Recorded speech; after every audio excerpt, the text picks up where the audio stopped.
ಭಗವದ್ಗೀತೆಗಾಗಿ ಈ ಚಾನೆಲ್ ಅನ್ನು ಸಬ್ಸ್ಕ್ರೈಬ್ ಮಾಡಿ. ಭಗವದ್ಗೀತೆಯ ವಿವರಣೆಗಳಿಗಾಗಿ ದಯವಿಟ್ಟು ಈ ಚಾನೆಲ್ ಅನ್ನು ಸಬ್ಸ್ಕ್ರೈಬ್ ಮಾಡಿ.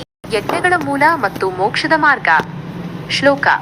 ಏವಂ ಬಹುವಿಧ ಯಜ್ಞ ವಿತತಾ ಬ್ರಾಹ್ಮಣೋ ಮುಖೇ ಕರ್ಮಜಾನ್ ವಿಧಿ ತಾನ್ ಸರ್ವಾನ್ ಏವಂ ಜ್ಞಾತ್ವಾ ವಿಮೋಕ್ಷಸೆ. 32. ಅರ್ಥ.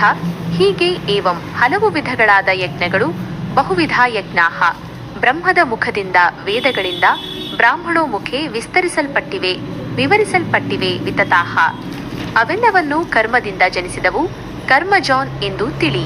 ವಿಧಿ ತಾನ್ ಸರ್ವಾನ್. ಹೀಗೆ ತಿಳಿದುಕೊಳ್ಳುವುದರಿಂದ ಏವಂ ಜ್ಞಾತ್ವಾ ನೀನು ಸಂಪೂರ್ಣವಾಗಿ ಮುಕ್ತನಾಗುವೆ, ವಿಮೋಕ್ಷಸೆ. ಈ ಶ್ಲೋಕವು 4ನೇ ಅಧ್ಯಾಯದಲ್ಲಿ ಕೃಷ್ಣನು ಇಲ್ಲಿಯವರೆಗೆ ವಿವರಿಸಿದ ವಿವಿಧ ಯಜ್ಞಗಳ 4.25-30 ಸಾರಾಂಶವನ್ನು ನೀಡುತ್ತದೆ. ಈ ಯಜ್ಞಗಳ ಮೂಲ ಮತ್ತು ಅವುಗಳ ಮೂಲಕ ಮುಕ್ತಿಯನ್ನು ಹೇಗೆ ಸಾಧಿಸಬಹುದು ಎಂಬುದನ್ನು ಇದು ಸ್ಪಷ್ಟಪಡಿಸುತ್ತದೆ. ವಿವರವಾದ ವಿವರಣೆ. 1. ಏವಂ ಬಹುವಿಧ ಯಜ್ಞ ವಿತತಾ ಬ್ರಾಹ್ಮಣೋ ಮುಖೇ. ಹೀಗೆ ಹಲವು ವಿಧಗಳಾದ ಯಜ್ಞಗಳು ಬ್ರಹ್ಮದ ಮುಖದಿಂದ ವೇದಗಳಿಂದ ವಿಸ್ತರಿಸಲ್ಪಟ್ಟಿವೆ, ವಿವರಿಸಲ್ಪಟ್ಟಿವೆ. ಏವಂ ಬಹುವಿಧ ಯಜ್ಞಾಃ.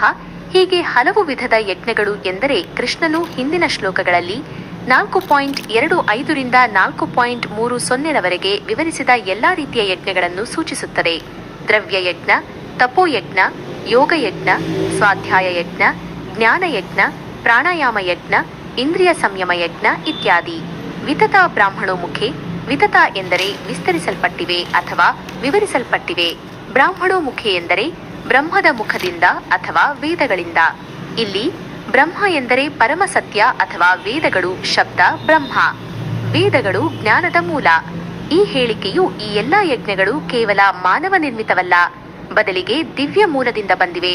ಅಂದರೆ ವೈದಿಕ ಗ್ರಂಥಗಳಲ್ಲಿ ಅವುಗಳ ಮಹತ್ವ ಮತ್ತು ವಿಧಿವಿಧಾನಗಳನ್ನು ವಿವರಿಸಲಾಗಿದೆ ಎಂಬುದನ್ನು ಸೂಚಿಸುತ್ತದೆ. 2. ಕರ್ಮಜಾನ್ ವಿಧಿ ತಾನ್ ಸರ್ವಾನ್. ಅವೆಲ್ಲವನ್ನೂ ಕರ್ಮದಿಂದ ಜನಿಸಿದವು ಎಂದು ತಿಳಿ. ಕರ್ಮಜಾನ್ ವಿಧಿ ತಾನ್ ಸರ್ವಾನ್. ಅವುಗಳನ್ನೆಲ್ಲವನ್ನೂ ಕರ್ಮದಿಂದ ಜನಿಸಿದವು ಎಂದು ತಿಳಿ. ಇದು ಮತ್ತೊಂದು ಪ್ರಮುಖ ಹೇಳಿಕೆ. ಕರ್ಮಜಾನ್ ಎಂದರೆ ಕ್ರಿಯೆಯಿಂದ ಹುಟ್ಟಿದವು. ಅಂದರೆ ಈ ಎಲ್ಲಾ ಯಜ್ಞಗಳು ನಿಷ್ಕ್ರಿಯತೆಯಿಂದ ಹುಟ್ಟಿಲ್ಲ, ಬದಲಿಗೆ ಅವುಗಳಿಗೆ ಕಾರ್ಯರೂಪದ ಪ್ರಯತ್ನ, ಶ್ರಮ ಮತ್ತು ಚಟುವಟಿಕೆಗಳು ಬೇಕಾಗುತ್ತವೆ. ದಾನ ಮಾಡುವುದು ದ್ರವ್ಯಯಜ್ಞ, ತಪಸ್ಸು ಮಾಡುವುದು ತಪೋಯಜ್ಞ, ಉಸಿರನ್ನು ನಿಯಂತ್ರಿಸುವುದು ಪ್ರಾಣಾಯಾಮ ಯಜ್ಞ, ಶಾಸ್ತ್ರಗಳನ್ನು ಅಧ್ಯಯನ ಮಾಡುವುದು ಸ್ವಾಧ್ಯಾಯ ಯಜ್ಞ ಇವೆಲ್ಲವೂ ಕರ್ಮಗಳೇ. ಇದರರ್ಥ ಒಬ್ಬನು ಮೋಕ್ಷವನ್ನು ಪಡೆಯಲು ಕರ್ಮಗಳನ್ನು ಸಂಪೂರ್ಣವಾಗಿ ತ್ಯಜಿಸಬೇಕಾಗಿಲ್ಲ, ಬದಲಿಗೆ ಕರ್ಮಗಳನ್ನು ಯಜ್ಞದ ಭಾವನೆಯಿಂದ ಮಾಡುವುದರಿಂದಲೇ ಮೋಕ್ಷ ಸಾಧ್ಯ. ಇದು ಕರ್ಮಯೋಗದ ಕೇಂದ್ರ ಸಿದ್ಧಾಂತವನ್ನು ಪುನರುಚ್ಚರಿಸುತ್ತದೆ. 3. ಏವಂ ಜ್ಞಾತ್ವಾ ವಿಮೋಕ್ಷಸೆ. ಹೀಗೆ ತಿಳಿದುಕೊಳ್ಳುವುದರಿಂದ ನೀನು ಸಂಪೂರ್ಣವಾಗಿ ಮುಕ್ತನಾಗುವೆ. ಏವಂ ಜ್ಞಾತ್ವಾ ಹೀಗೆ ತಿಳಿದುಕೊಂಡು. ಇದು ಇಲ್ಲಿಯವರೆಗೆ ವಿವರಿಸಿದ ಎಲ್ಲಾ ತತ್ವಗಳ ಜ್ಞಾನವನ್ನು ಸೂಚಿಸುತ್ತದೆ. ಕರ್ಮದ ಹಿಂದಿನ ಉದ್ದೇಶ, ಫಲದ ಆಸಕ್ತಿ ವರ್ಸಸ್ ಕರ್ತವ್ಯ. ಕರ್ಮ ಮತ್ತು ಅಕರ್ಮದ ಸೂಕ್ಷ್ಮ ವ್ಯತ್ಯಾಸ. 4.18. ವಿವಿಧ ಯಜ್ಞ ಮಾರ್ಗಗಳು ಮತ್ತು ಅವುಗಳ ಮಹತ್ವ. 4.25-30. ಈ ಎಲ್ಲಾ ಯಜ್ಞಗಳು ಕರ್ಮದಿಂದ ಹುಟ್ಟಿದವು ಎಂಬ ಜ್ಞಾನ. ವಿಮೋಕ್ಷಸೆ. ನೀನು ಸಂಪೂರ್ಣವಾಗಿ ಮುಕ್ತನಾಗುವೆ. ಈ ಜ್ಞಾನವನ್ನು ಅರಿತುಕೊಂಡು ಅದನ್ನು ತಮ್ಮ ಜೀವನದಲ್ಲಿ ಅಳವಡಿಸಿಕೊಂಡರೆ ವ್ಯಕ್ತಿಯು ಭೌತಿಕ ಬಂಧನಗಳಿಂದ, ಕರ್ಮ ಬಂಧನದಿಂದ, ಪುನರ್ಜನ್ಮದ ಚಕ್ರದಿಂದ ಸಂಪೂರ್ಣವಾಗಿ ವಿಮೋಚನೆಗೊಳ್ಳುತ್ತಾನೆ. ಈ ತಿಳುವಳಿಕೆಯೇ ಬಂಧನಗಳ ಗಂಟುಗಳನ್ನು ಕತ್ತರಿಸುತ್ತದೆ. ಈ ಶ್ಲೋಕದ ಮಹತ್ವ. ಯಜ್ಞಗಳ ದಿವ್ಯ ಮೂಲ. ಎಲ್ಲ ಯಜ್ಞಗಳು ವೇದಗಳಲ್ಲಿ ವಿವರಿಸಲ್ಪಟ್ಟಿವೆ. ಅವುಗಳಿಗೆ ದೈವಿಕ ಅನುಮೋದನೆ ಇದೆ ಎಂಬುದನ್ನು ಇದು ಸ್ಪಷ್ಟಪಡಿಸುತ್ತದೆ. ಕರ್ಮಯೋಗದ ದೃಢೀಕರಣ. ಮೋಕ್ಷಕ್ಕಾಗಿ ಕರ್ಮಗಳನ್ನು ತ್ಯಜಿಸುವ ಅಗತ್ಯವಿಲ್ಲ, ಬದಲಿಗೆ ಅವುಗಳನ್ನು ಸರಿಯಾದ ಮನೋಭಾವದಿಂದ, ಯಜ್ಞ ಭಾವನೆಯಿಂದ ಮಾಡುವುದರಿಂದಲೇ ಬಂಧನದಿಂದ ಮುಕ್ತರಾಗಬಹುದು ಎಂಬುದನ್ನು ಇದು ದೃಢಪಡಿಸುತ್ತದೆ. ಜ್ಞಾನದ ವಿಮೋಚನಾ ಶಕ್ತಿ. ಕೇವಲ ಕರ್ಮ ಮಾಡುವುದಲ್ಲದೆ ಕರ್ಮದ ನಿಜವಾದ ಸ್ವರೂಪ, ಯಜ್ಞಗಳ ಅರ್ಥ ಮತ್ತು ಅವುಗಳ ಹಿಂದಿನ ತತ್ವವನ್ನು ತಿಳಿದುಕೊಳ್ಳುವುದು ಅತಿ ಮುಖ್ಯ. ಈ ಜ್ಞಾನವೇ ಮೋಕ್ಷಕ್ಕೆ ದಾರಿ. ಸಾಧಕರ ಪ್ರೇರಣೆ. ವಿವಿಧ ಯಜ್ಞಗಳನ್ನು ಆಚರಿಸುವ ಎಲ್ಲಾ ಸಾಧಕರಿಗೂ ಇದು ಭರವಸೆಯನ್ನು ನೀಡುತ್ತದೆ. ಅವರು ತಮ್ಮ ಆಯ್ಕೆಯ ಮಾರ್ಗವನ್ನು ಸರಿಯಾಗಿ ಅನುಸರಿಸಿದರೆ ಅಂತಿಮವಾಗಿ ಮುಕ್ತಿಯನ್ನು ಪಡೆಯುತ್ತಾರೆ. ಅಧ್ಯಾಯದ ಸಾರಾಂಶ. ಈ ಶ್ಲೋಕವು 4ನೇ ಅಧ್ಯಾಯದ ಜ್ಞಾನಕರ್ಮ ಸಂನ್ಯಾಸ ಯೋಗದ ಪ್ರಮುಖ ತಿರುಳನ್ನು ಸಾರಾಂಶಗೊಳಿಸುತ್ತದೆ. ಜ್ಞಾನ ಮತ್ತು ಕರ್ಮಗಳ ಸಮನ್ವಯದ ಮೂಲಕ ಮೋಕ್ಷದ ಸಾಧ್ಯತೆಯನ್ನು ಒತ್ತಿ ಹೇಳುತ್ತದೆ. ಸಂಕ್ಷಿಪ್ತವಾಗಿ 22ನೇ ಶ್ಲೋಕದಲ್ಲಿ ಭಗವಾನ್ ಕೃಷ್ಣನು ವೇದಗಳಲ್ಲಿ ವಿವರಿಸಲ್ಪಟ್ಟಿರುವ ಈ ಎಲ್ಲಾ ಹಲವು ವಿಧದ ಯಜ್ಞಗಳು ಕರ್ಮದಿಂದಲೇ ಹುಟ್ಟಿದವು ಎಂದು ಅರಿಯಬೇಕು ಎಂದು ಹೇಳುತ್ತಾನೆ. ಈ ಆಳವಾದ ಸತ್ಯವನ್ನು ತಿಳಿದುಕೊಳ್ಳುವ ಮೂಲಕ ಅರ್ಜುನನು ಭೌತಿಕ ಬಂಧನದಿಂದ ಸಂಪೂರ್ಣವಾಗಿ ಮುಕ್ತನಾಗುವನು ಎಂದು ಆಶ್ವಾಸನೆ ನೀಡುತ್ತಾನೆ. ಇದು ಜ್ಞಾನ ಮತ್ತು ಕರ್ಮದ ಸಮನ್ವಯವೇ ಮುಕ್ತಿಗೆ ದಾರಿ ಎಂಬ ಸಂದೇಶವನ್ನು ಒತ್ತಿ ಹೇಳುತ್ತದೆ. ಭಗವದ್ಗೀತೆ ಅಧ್ಯಾಯ 4 ಶ್ಲೋಕ 33 ಜ್ಞಾನಯಜ್ಞದ ಶ್ರೇಷ್ಠತೆ. ಶ್ಲೋಕ: ಶ್ರೇಯಾನ್ ದ್ರವ್ಯಮಯಾದ್ ಯಜ್ಞಾಜ್ ಜ್ಞಾನಯಜ್ಞಃ ಪರಂತಪ ಸರ್ವಂ ಕರ್ಮಾಖಿಲಂ ಪಾರ್ಥ ಜ್ಞಾನೇ ಪರಿಸಮಾಪ್ಯತೆ. 33 ಅರ್ಥ: ಓ ಶತ್ರುಗಳನ್ನು ದಹಿಸುವ ಅರ್ಜುನನೇ ಪರಂತಪ, ದ್ರವ್ಯಮಯ ಯಜ್ಞಕ್ಕಿಂತ, ವಸ್ತುಗಳನ್ನು ಅರ್ಪಿಸುವ ಯಜ್ಞಕ್ಕಿಂತ ಜ್ಞಾನ ಯಜ್ಞವು, ಜ್ಞಾನದಲ್ಲಿ ಮಾಡುವ ತ್ಯಾಗವು ಹೆಚ್ಚು ಶ್ರೇಷ್ಠವಾದುದು. ಶ್ರೇಯಾನ್, ಏಕೆಂದರೆ ಓ ಪಾರ್ಥ ಅರ್ಜುನನೇ, ಎಲ್ಲ ಕರ್ಮಗಳು ಸರ್ವಂ ಕರ್ಮ ಸಂಪೂರ್ಣವಾಗಿ ಅಖಿಲಂ ಜ್ಞಾನದಲ್ಲಿಯೇ ಕೊನೆಗೊಳ್ಳುತ್ತವೆ. ಜ್ಞಾನೇ ಪರಿಸಮಾಪ್ಯತೆ. ಈ ಶ್ಲೋಕದಲ್ಲಿ ಶ್ರೀಕೃಷ್ಣನು ಭಗವದ್ಗೀತೆಯ 4ನೇ ಅಧ್ಯಾಯದಲ್ಲಿ ವಿವರಿಸಿದ ವಿವಿಧ ಯಜ್ಞಗಳ ಮಹತ್ವವನ್ನು ಮುಂದುವರೆಸುತ್ತಾ ಜ್ಞಾನಯಜ್ಞದ ಪರಮಶ್ರೇಷ್ಠತೆಯನ್ನು ಎತ್ತಿ ಹಿಡಿಯುತ್ತಾನೆ. ವಿವರಣೆ: 1. ಜ್ಞಾನಯಜ್ಞದ ಶ್ರೇಷ್ಠತೆ. ಕೃಷ್ಣನು ಅರ್ಜುನನನ್ನು ಪರಂತಪ ಎಂದು ಸಂಬೋಧಿಸಿ, ದ್ರವ್ಯಮಯ ಯಜ್ಞಕ್ಕಿಂತ, ಅಂದರೆ ಭೌತಿಕ ವಸ್ತುಗಳನ್ನು ಅರ್ಪಿಸುವ ಯಜ್ಞಕ್ಕಿಂತ ಜ್ಞಾನಯಜ್ಞವು ಅತ್ಯಂತ ಶ್ರೇಷ್ಠವಾದುದು ಎಂದು ಸ್ಪಷ್ಟಪಡಿಸುತ್ತಾನೆ. ದ್ರವ್ಯ ಯಜ್ಞಗಳು ದಾನ, ಅನ್ನ ಸಂತರ್ಪಣೆ ಇತ್ಯಾದಿ ಉತ್ತಮ ಕಾರ್ಯಗಳಾದರೂ ಅವು ಸಾಮಾನ್ಯವಾಗಿ ತಾತ್ಕಾಲಿಕ ಫಲಗಳನ್ನು ನೀಡುತ್ತವೆ ಅಥವಾ ಕರ್ಮಫಲಗಳನ್ನು ಸಂಪೂರ್ಣವಾಗಿ ನಿವಾರಿಸುವುದಿಲ್ಲ. ಆದರೆ ಜ್ಞಾನಯಜ್ಞ ಎಂದರೆ ಆತ್ಮಜ್ಞಾನ, ಪರಮಾತ್ಮ ಜ್ಞಾನ, ಅಂದರೆ ಸತ್ಯದ ಅರಿವು ಮತ್ತು ಆ ಅರಿವಿನ ಮೂಲಕ ಅಜ್ಞಾನವನ್ನು ನಾಶಪಡಿಸುವ ಪ್ರಕ್ರಿಯೆ. ಇದು ಬಾಹ್ಯ ಶುದ್ಧಿಗಿಂತ ಆಂತರಿಕ ಶುದ್ಧಿ ಮತ್ತು ಮನಸ್ಸಿನ ನಿರ್ಮಲತೆಗೆ ಕಾರಣವಾಗುತ್ತದೆ. ಜ್ಞಾನವು ಅಜ್ಞಾನದ ಮೂಲವನ್ನೇ ನಾಶಪಡಿಸುವುದರಿಂದ ಅದು ಶಾಶ್ವತ ವಿಮೋಚನೆಗೆ ದಾರಿ ಮಾಡಿಕೊಡುತ್ತದೆ. 2. ಕರ್ಮಗಳ ಅಂತಿಮ ಗುರಿ ಜ್ಞಾನದಲ್ಲಿ. ಓ ಪಾರ್ಥ, ಎಲ್ಲ ಕರ್ಮಗಳು ಸಂಪೂರ್ಣವಾಗಿ ಜ್ಞಾನದಲ್ಲಿಯೇ ಕೊನೆಗೊಳ್ಳುತ್ತವೆ ಎಂದು ಕೃಷ್ಣನು ಹೇಳುತ್ತಾನೆ.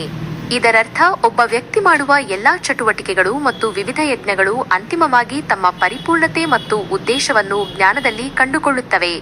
ಅಜ್ಞಾನದಿಂದ ಹುಟ್ಟುವ ಆಸೆಗಳೇ ಕರ್ಮ ಬಂಧನಕ್ಕೆ ಕಾರಣ. ಜ್ಞಾನೋದಯವಾದಾಗ ಅಜ್ಞಾನ ಮತ್ತು ಅದರ ಪರಿಣಾಮವಾದ ಆಸೆಗಳು ನಾಶವಾಗುತ್ತವೆ. ಆಗ ಕರ್ಮಗಳು ತಮ್ಮ ಬಂಧಿಸುವ ಶಕ್ತಿಯನ್ನು ಕಳೆದುಕೊಂಡು ಜ್ಞಾನದಲ್ಲಿ ಲೀನವಾಗುತ್ತವೆ. ಜ್ಞಾನಿಯು ಕರ್ಮಗಳನ್ನು ಮಾಡಿದರೂ ಅವು ಅವನಿಗೆ ಅಂಟಿಕೊಳ್ಳುವುದಿಲ್ಲ, ಏಕೆಂದರೆ ಅವನು ಕರ್ಮದ ನಿಜವಾದ ಸ್ವರೂಪವನ್ನು, ಕರ್ಮದಲ್ಲಿ ಅಕರ್ಮವನ್ನು ಅರಿತಿರುತ್ತಾನೆ. ಈ ಶ್ಲೋಕದ ಮಹತ್ವ: ಜ್ಞಾನವು ಮೋಕ್ಷಕ್ಕೆ ಅಂತಿಮ ಸಾಧನವಾಗಿದೆ. ಅಜ್ಞಾನವೇ ಎಲ್ಲ ಬಂಧನ ಮತ್ತು ದುಃಖಗಳಿಗೆ ಮೂಲ ಕಾರಣ. ಜ್ಞಾನಯಜ್ಞವು ಈ ಅಜ್ಞಾನವನ್ನು ನಾಶಪಡಿಸುತ್ತದೆ. ಯಾವುದೇ ಕರ್ಮವನ್ನು ಅದರ ಹಿಂದಿನ ಜ್ಞಾನವನ್ನು ಅರಿತುಕೊಂಡು ಮಾಡಿದಾಗ ಮಾತ್ರ ಅದು ಪರಿಪೂರ್ಣವಾಗುತ್ತದೆ. ಭಗವದ್ಗೀತೆಯು ಕರ್ಮ, ಭಕ್ತಿ ಮತ್ತು ಜ್ಞಾನದ ಸಮನ್ವಯವನ್ನು ಬೋಧಿಸುತ್ತದೆ. ಆದರೆ ಜ್ಞಾನವಿಲ್ಲದೆ ಯಾವುದೇ ಕರ್ಮವು ಅಂತಿಮ ಮೋಕ್ಷಕ್ಕೆ ಕಾರಣವಾಗುವುದಿಲ್ಲ ಎಂಬುದನ್ನು ಈ ಶ್ಲೋಕ ಒತ್ತಿ ಹೇಳುತ್ತದೆ. ಜ್ಞಾನ ಪ್ರಾಪ್ತಿಯ ಮಾರ್ಗ, ಗುರುವಿನ ಆಶ್ರಯ. ಶ್ಲೋಕ: ತದ್ವಿಧಿ ಪ್ರಣಿಪಾತೇನ ಪರಿಪ್ರಶ್ನೇನ ಸೇವಯ ಉಪದೇಕ್ಷ್ಯಂತಿ ತೇ ಜ್ಞಾನಂ ಜ್ಞಾನಿನಸ್ತತ್ವದರ್ಶಿನ್. 34 ಅರ್ಥ: ಆ ಜ್ಞಾನವನ್ನು ಪ್ರಣಿಪಾತದಿಂದ, ಗುರುವಿಗೆ ವಿನೀತವಾಗಿ ಶರಣಾಗುವುದರಿಂದ, ಪರಿಪ್ರಶ್ನೆಯಿಂದ, ಸಂದೇಹಗಳನ್ನು ಶ್ರದ್ಧೆಯಿಂದ ಕೇಳುವುದರಿಂದ ಮತ್ತು ಸೇವೆಯಿಂದ, ಗುರುವಿಗೆ ಸೇವೆ ಸಲ್ಲಿಸುವುದರಿಂದ ತಿಳಿಯಿರಿ. ಸತ್ಯವನ್ನು ಕಂಡಿರುವ ತತ್ವದರ್ಶಿನಃ ಜ್ಞಾನಿಗಳು, ಜ್ಞಾನಿನಃ ನಿನಗೆ ಜ್ಞಾನವನ್ನು ಜ್ಞಾನಂ ಉಪದೇಶಿಸುವರು. ಉಪದೇಕ್ಷ್ಯಂತಿ ತೇ.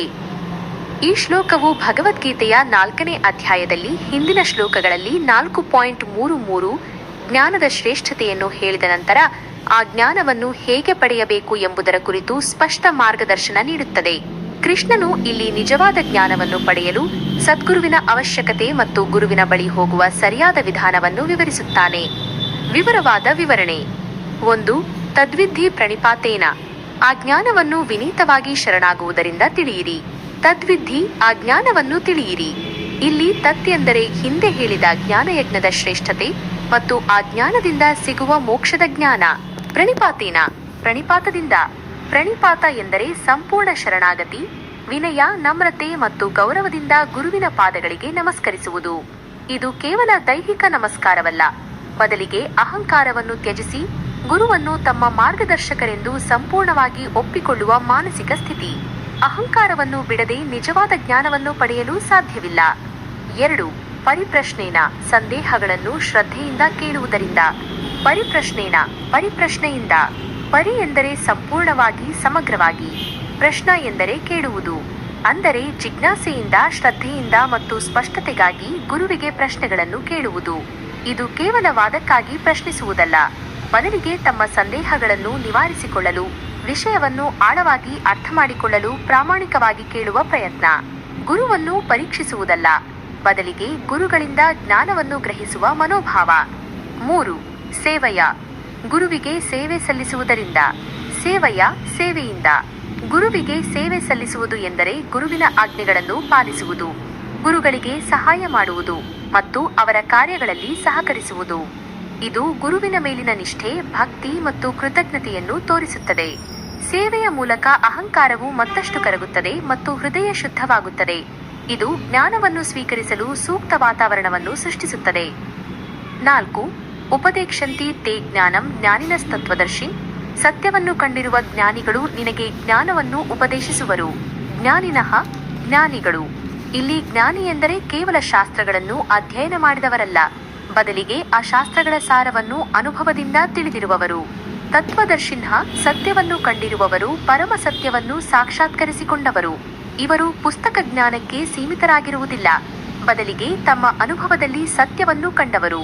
ಇಂತಹ ಗುರುಗಳೇ ನಿಜವಾದ ಜ್ಞಾನವನ್ನು ನೀಡಲು ಸಮರ್ಥರು. ಉಪದೇಕ್ಷಂತಿ ತೇ ಜ್ಞಾನಂ. ಅವರು ನಿನಗೆ ಜ್ಞಾನವನ್ನು ಉಪದೇಶಿಸುವರು. ಇಲ್ಲಿ ಗುರುಗಳು ಮಾತ್ರ ಜ್ಞಾನವನ್ನು ನೀಡಲು ಸಮರ್ಥರು ಎಂಬ ಅಂಶವನ್ನು ಒತ್ತಿ ಹೇಳಲಾಗಿದೆ. ಗುರುವಿನ ಕೃಪೆಯಿಂದ ಮತ್ತು ಸರಿಯಾದ ವಿಧಾನದಿಂದಲೇ ಆಧ್ಯಾತ್ಮಿಕ ಜ್ಞಾನವನ್ನು ಪಡೆಯಲು ಸಾಧ್ಯ. ಈ ಶ್ಲೋಕದ ಮಹತ್ವ. ಗುರುವಿನ ಅನಿವಾರ್ಯತೆ. ಆಧ್ಯಾತ್ಮಿಕ ಜ್ಞಾನವನ್ನು ಪಡೆಯಲು ಸದ್ಗುರುವಿನ ಮಾರ್ಗದರ್ಶನವು ಅನಿವಾರ್ಯ ಎಂಬುದನ್ನು ಈ ಶ್ಲೋಕ ಸ್ಪಷ್ಟಪಡಿಸುತ್ತದೆ. ಭಗವದ್ಗೀತೆಯ ವಿವರಣೆಗಳಿಗಾಗಿ ದಯವಿಟ್ಟು ಈ ಚಾನೆಲ್ ಅನ್ನು ಸಬ್ಸ್ಕ್ರೈಬ್ ಮಾಡಿ.